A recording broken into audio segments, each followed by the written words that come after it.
Phil Simms, Chris's dad, if you are just tuning in for the first time, who played for the New York Giants, had one of the great Super Bowl performances of all time in Super Bowl 21 against the Denver Broncos. Giants trailed 10-9 at halftime, blew the doors off the Broncos. Phil was 22 or 26? 22-25. 22-25. Yeah. Sorry. Yeah. Oh, I diluted his completion percentage a little bit. 22-25. Great career with the Giants. They retired his number. As we know, Chris was there with his flock of seagulls hairdo, and he was like sending Carol Burnett signals to his high school teammates. Right. So that's it. That was the night. Number 11's retired. Retired forever by the New York Giants. Now, we know when Abdul Carter got drafted by the Giants, 3rd overall, he wanted to wear Lawrence Taylor's retired number 56. And Lawrence Taylor basically said, not basically, he said, get another number. Right. And that was that. Right. So here's Phil appearing on FanDuel TV with Cousin Sal, or the Cousin Sal, not sure, on Friday, talking about whether or not he would give number 11 to either Abdul Carter or their new quarterback, Jackson Dart. Here he is. Hey, look, I told some of my friends and people around me, I said, I'd let him have it in a second. I said, can you just help it a little and make it better or whatever? I think it would be a lot of fun. It wouldn't bother me. But would you really though? I mean, that's a pretty big honor, the 11. You're not going to give it is, right? Yeah. It's just whatever. I don't know. I just go, if they really want it, but my wife, I don't know if my family said anything. The boys didn't say anything, but my agent, all of them, don't you dare give up that jersey number. Well, first of all, Abdul Carter's going to ask for it, but if he would have, if it was up to me, I probably would give it to him. See, at the time, he didn't think Abdul Carter was going to ask to wear number 11. Right. It had not officially happened. Yeah, right. Right. So he probably thought that because, look, the ultimate message from Lawrence Taylor to Abdul Carter, which we thought Abdul Carter accepted, was get your own number and make your own legacy. There'll be a night at some point when they're retiring your number. It's going to be a little awkward when you're done playing and the number goes back on the shelf for the other guy who played before you, and now what do we do for Abdul Carter? So you take an irrelevant number, make it highly relevant, and maybe they'll retire that someday, and I thought Abdul Carter was on board with that. Now, I'm minding my own business on Friday morning, as I usually try to do. I go out and run my errands, like that's my day of I'm on basically the same terms as someone who's on house arrest. Like I can go to the pharmacy, I can go to the barber, I can go to the bank, I can go to the grocery store, and that's what I do in some combination or the other every Friday morning. I get a text from Drew Rosenhaus. He's looking for somebody's phone number. Right. He's ultimately looking for Phil's phone number. Right. And he said, Abdul Carter wants to give him a call. Well, I didn't need to know the context to know what Abdul Carter was calling Phil about. Right. So I got in touch with you because I won't give out anybody's number without clearance. Yes. Mainly because if I do that, you know why I do that? I don't do that because I like. Because you don't want anybody doing it to you. No, because if somebody does it to me, I want to be able to call them up and say, listen, asshole. Right. I don't give anybody's number. Why'd you give them my number? So anyway, I believe I did that to you early on in our relationship where I gave your number to somebody. Yes, you and you were like, what the hell? Yes. I deliberately haven't given that guy my number. And I was like, I'm sorry.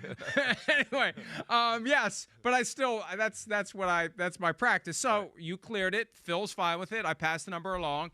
And now what happened after that? Yeah, so it had been building up, right? But nothing had happened. So even the weekend right after the draft or the draft weekend, there was people, of course, that were, thought that this was going to happen. He was ultimately going to ask my dad or LT for the number. And then, of course, the LT thing happened and went crickets. He didn't hear anything for a little while.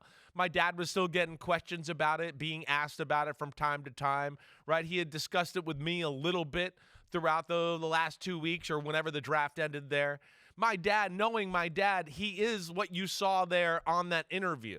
He's not one to be like that. My dad's never going to politic to get into the Hall of Fame. He's never going to call some writers and go, hey, I want to make a push, right? I mean, the NFL films, they call him to do America's Game. He's kind of like, I don't know, or love of the, what is it, football life, right?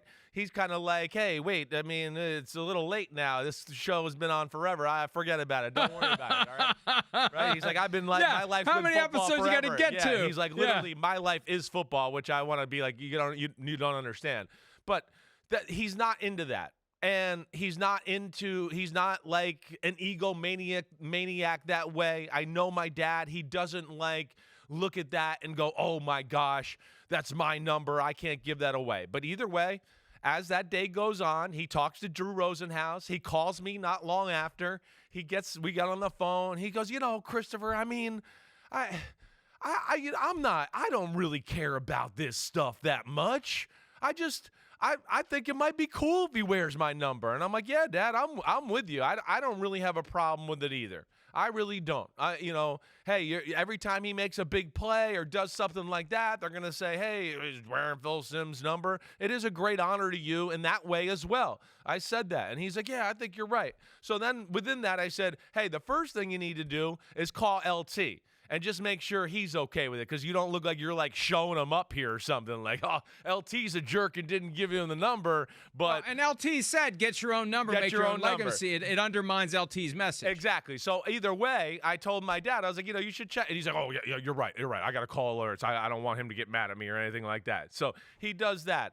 Few minutes go by. Hey, I got to get off the phone. Somebody's calling me. He calls back a few minutes later. And that was Joe Shane. He was talking to me about Abdul Carter's number and kind of explaining if he wears my number, yeah, when it's all over, it doesn't matter. It's still my number. It goes back up like you talked about. And that's that. So we got off the phone. And I'm going to say that's like mid-afternoon on Friday. And I'm going, well, damn, he's going to give the number Abdul Carter from everything, the way it sounded and all of that. And so we stood there, and I went, okay, Abdul Carter's going to be wearing number 11. This is going to be kind of cool. I actually texted, some of the social media team here, like, hey, get ready. I think my dad is officially going to give his number to Abdul Carter. Well, SpongeBob meme, like 2 hours later, right? That whole thing, right? Okay. I'm going, like, what's going on? My sister calls. She's at the house. She's at my parents' house, and she's like, Christopher, what do you think Dad should do? And I was like, oh, well, I talked to Dad. I thought, it'd be cool if Abdul Carter were. Oh, what? I thought you were going to be on my side. How dare you? Forget it. I don't want to talk to you. We're hanging up. And she hangs up on me. So that's when I knew, Mom and sister have gotten involved here. And Mom and sister have one more vote than me and brother. And I don't know where my brother stands on this. But it went from there to then my dad texting me going, man, your mom and your sister are they're killing me. I don't know funny, if I can but do it's funny. I know, it is funny. They're killing me. And I'm like, well, it's your number, Dad. You got to do what you want. I need your help. Try to change your sister's mind. That's what he texts me. I try to text her. She is just all over me.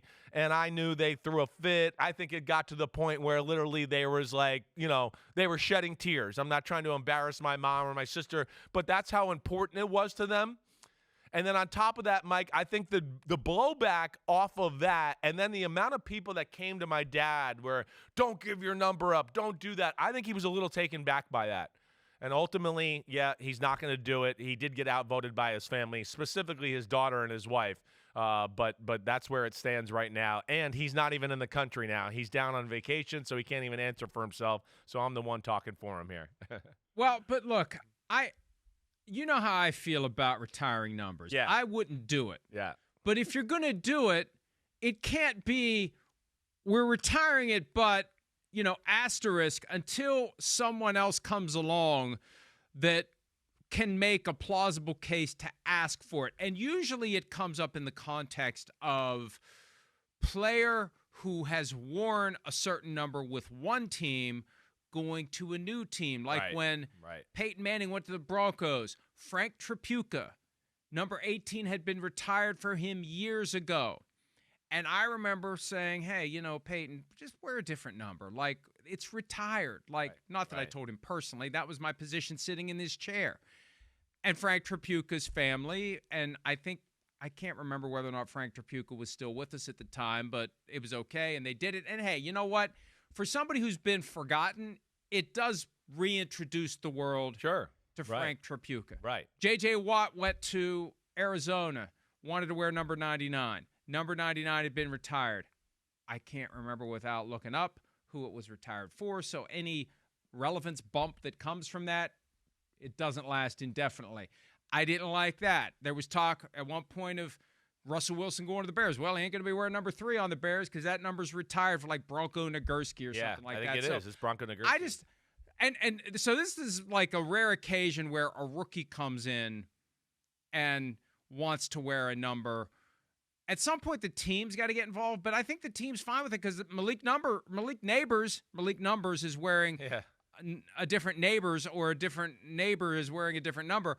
He's wearing number 1 that was retired for Ray Flaherty years ago, at the permission of his family. So, I think if the team is going to retire numbers, I think they need to be the gatekeeper and avoid these awkward conversations and just say to the players, sorry, it's retired. Yeah, maybe. They've left it, open to the players whose jerseys are retired. So I do respect that. I do. And I think my dad, kind of like went through some of the mental gymnastics of what you were talking about. Like, one, my dad loves the Giants. He's emotionally invested. He really is. He loves Abdul Carter. He got a chance to talk to him after it was all said and done because, I think my dad originally led Drew Rosenhaus and even Joe Shane to the conclusion that, like, yeah, it's not Devaney yet, but I'm probably going to give him my number. I don't think he was expecting the blowback from my mom and my sister and maybe the rest of my family to the point of which he got there, and that made him change it. But he was going down that road. And my dad, I know my dad, he wants the best for the Giants. He wants the best for this Abdul Carter. And we know how players are, right? You're a superstitious guy to a degree. I wore this number. I had great success. I wore this number. It may be the number 3 pick in the draft. I'm a superstar because of it. I'd like to keep that mojo going. And I think my dad can understand that as well. So he appreciated that. They got to talk. They hashed it out. My dad really enjoyed the talk, I know, with Abdul Carter and all that. But, yeah, as it stands, as we're sitting here now, I don't know what number Abdul Carter's going to go with, but number 11 will stay in the rafters, and it will stay Phil Simms' number. And they probably should put, like, a little, like, thing underneath it, like Deirdre and Dirty Diana, like, save this number or whatever, something like that. But, yeah, it was an interesting weekend because of all that stuff going on. Okay. And Phil ultimately told Gary Myers, who previously covered the Giants for years, that he was outvoted by his family. Right. That's why. And I didn't even know this. I didn't even know the final determination until people started sending me Gary Myers' tweet. And I was like, oh, I guess my sister and my mom won that conversation. So I didn't even know. I'm trying to figure out how the votes get counted, though, in the Simms household, because you made a suggestion earlier. And the math seems a little off because you got 5 people in the family. This is good. You don't have an even number. Right. So you got 5 people in the family. You got your mom, you got your sister Deirdre, you got your brother Matt, and you got your dad. Yeah. Now, if you and your brother were okay with it, that's 3-2 in favor.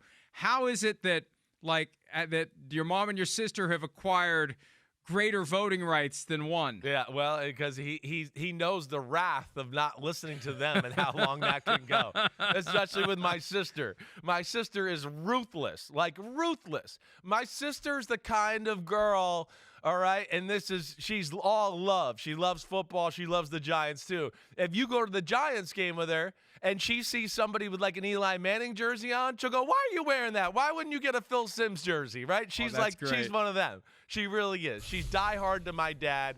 And, yeah, so they have more votes. And like I said, I don't know where my brother stood on the subject. I never got a final answer. I have a feeling he was more on my sister and mom's side. I'm getting the feel, but I don't know that for sure. But this is how I found out, just like everybody else. Well, then he made the smart play. Just keep your mouth shut. They're carrying the flag. I don't have to get into anything with my dad or my brother. Right. If they want to go the other way, I'll just let them. Yeah, I'll let them do it, and Right. and I'll save my political capital for the next question that might come up. And one of the awkward things about this, I mentioned this earlier, the possibility that the player who wears the retired number has some spectacular career. Then when you retire it again, like, it's going to be kind of a shared distinction. Yeah. Like, because let's say the guy has a career where they would have retired the number, so they're going to have the halftime ceremony. They're going to do something to honor him. Right. And so everybody's going to know, hey, number 11, oh, yeah, it was retired for Phil Simms, but that's Abdul Carter. I mean, Abdul Carter, you just don't want that. And apparently they're number 14 with the Giants. I thought it was retired only for Y.A. Tittle. It's also retired for a guy named Ward Cuff, who was a 4th-round pick of the Giants in 1937.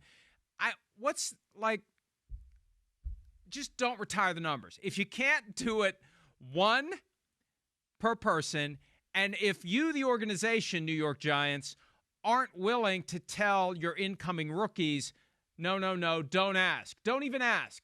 We're not putting you in touch with Phil Simms, or we're not letting anyone else put you in touch with Phil Simms. We're not putting you in touch with the family of Ray Flaherty. Right. No, I'm sorry. I know you want to wear number 1, Malik. Sorry, it's retired. Like, that is, you write it's like writing a check and not wanting to honor it. It's a great ceremony. Here's the big-ass check. We're retiring the jersey, and then when it's time to pay the check, well, what's it really mean to retire a jersey? Like, just either don't do it or stick with it. I wish all teams would do that. Either don't do it or stick with it. I hear you. I think too a little bit though. Maybe like you're saying is they're talking about it and they're going, hey, maybe the player would like his name and number, and there's that awesome haircut and style I got right there. There's Deirdre on the bottom right. If you want to know why that jersey's staying in the rafters, she wasn't going to let it happen. But yeah, this was a special night, of course, right here. And I'll as I've told you, I'll throwing it to LT. Oh, who literally, when he told them go deep, Lawrence was like, huh? Because he had not told them this was going to happen. He was like, go deep. And he went, don't throw it too hard. And then he started running, right? Because he was a little nervous about that. But, I hear what you're saying. I think the Giants are maybe they'll revisit the situation, the conversation overall. I think they've tried to give the players that the jersey's retired the respect to go, hey, do you want somebody to wear it? And like you talked about, there could be something that brings your name back out again and is talked about a lot. Maybe that honors you too. But maybe they'll reassess that going forward here. Either way, we're rooting for Abdul Carter, the Simms family, that's for sure. And even though he won't be wearing number 11, he can be an honorary member of the Simms family or the number 11 club if he wants to be. Get your number, and do so well that they're going to retire your number. As I said in the item we wrote on Friday, find a number that currently means nothing to the Giants and make it mean everything. That's the goal. And that's what LT told him. That's why I was surprised he ultimately asked. Once that little crack was given in that interview on Friday morning, because he went straight to Twitter with, it would be an honor. Like, I accept. It really wasn't an offer. It really wasn't an offer. In fact, he said, I don't think he's going to ask. And there he was. Yes, I'll do it. So, word to the wise, though, don't like the Giants have 13 numbers retired, and the Bears have 14 numbers retired. Like, at a certain point, you're going to run out of numbers. That's what makes me nervous about it. At a certain point, we're going to run out of space to put all the garbage. And, like, at a certain point, there's going to be more busts than the Hall of Fame can hold. What do you do with all those busts? Like, you keep adding and adding and adding and adding, and I'll be dead and gone by then. It won't be my problem. But at a certain point, we're just out of numbers. Yeah. Unless we're going to go triple digits. If the Yankees haven't run out of numbers, then no one will yet. So they're our litmus test. If they start to run out of numbers, then we know we're in trouble. How many? I don't. How many? Gosh, Yankee fan. I don't. You know what? I won't be able to call it off the top, but I mean, it's like 1, 3, 5, 1, 2, 3, 5, 7. I mean, 9. They're like, you go up with the Yankees, it's a ton, and of course, Aaron Judge's number will be there too. But it's 20. 20. Yeah, well, when you get into organizations like the Bears, the Giants, the Yankees, it's 100 years of existence. There's going to be some numbers retired there. But either way, it was an interesting weekend. We root for Abdul Carter. Like I said, I think my dad would have gave it to him. I do, but he was outvoted by the most important women in his life, the most important people in his life, and now we'll just sit back and root for him. I don't know what number he's going to wear. That's what I'm interested to hear what he does too. Hi, it's Mike Florio. Thanks for watching PFT on YouTube. Hit subscribe for the latest news and analysis from Pro Football Talk.